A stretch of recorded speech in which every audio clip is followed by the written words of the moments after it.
Militant Islam appears to be spreading its influence to more and more European towns and cities. Here in Brussels, a Muslim woman journalist, using her veil as a disguise, infiltrated the Muslim community and found so many radicalized young people, men and women, ready to use violence in their cause. Well, the book the journalist Hind Frye has written, which is called Undercover in Little Morocco, has shocked Belgium to the core. We went out to some of the same areas to take a look for ourselves. This is Hind Frye, a 30-year-old journalist. Her parents come from Morocco, but she considers herself a Belgian through and through.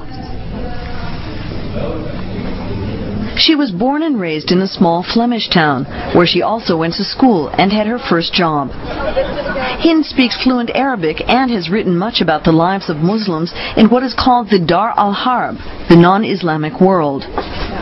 Her recent book about the rise of Muslim extremism in Belgium has attracted a great deal of attention. Her theory is that young Muslims of both sexes, between 15 and 25 years of age, are becoming increasingly radicalized. They reject Western values. Even their parents are alarmed. These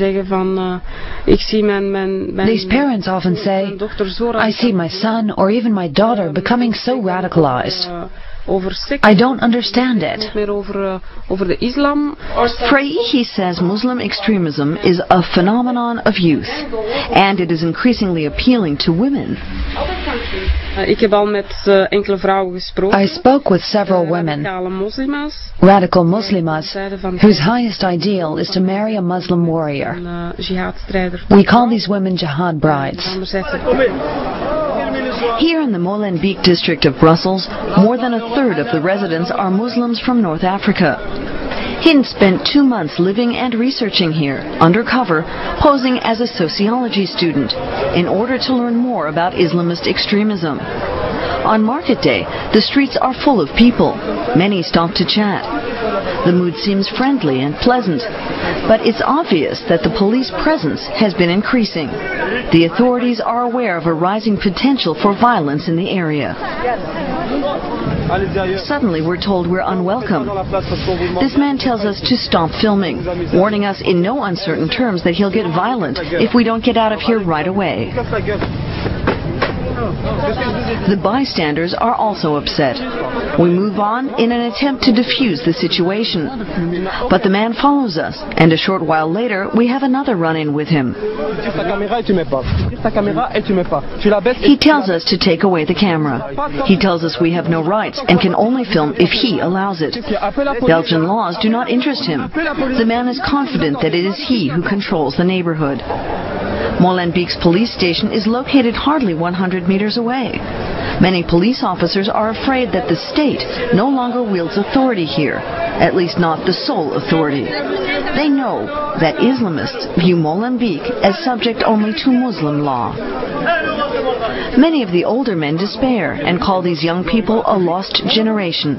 But no one wants to say it on camera. It's too dangerous to get into a fight with them. These men are arguing the rules of coexistence. Our camera is a provocation.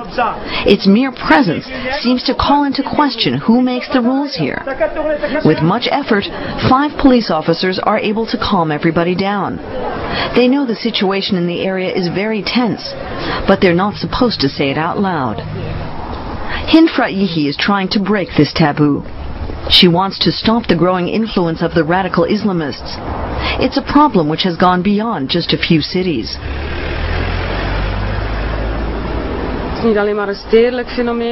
This is no longer just a phenomenon in cities. It's long since reached rural areas, and not just in Europe, but worldwide.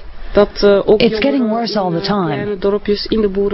More and more young people in small towns, even in farming villages, are being infected by these extremist ideas.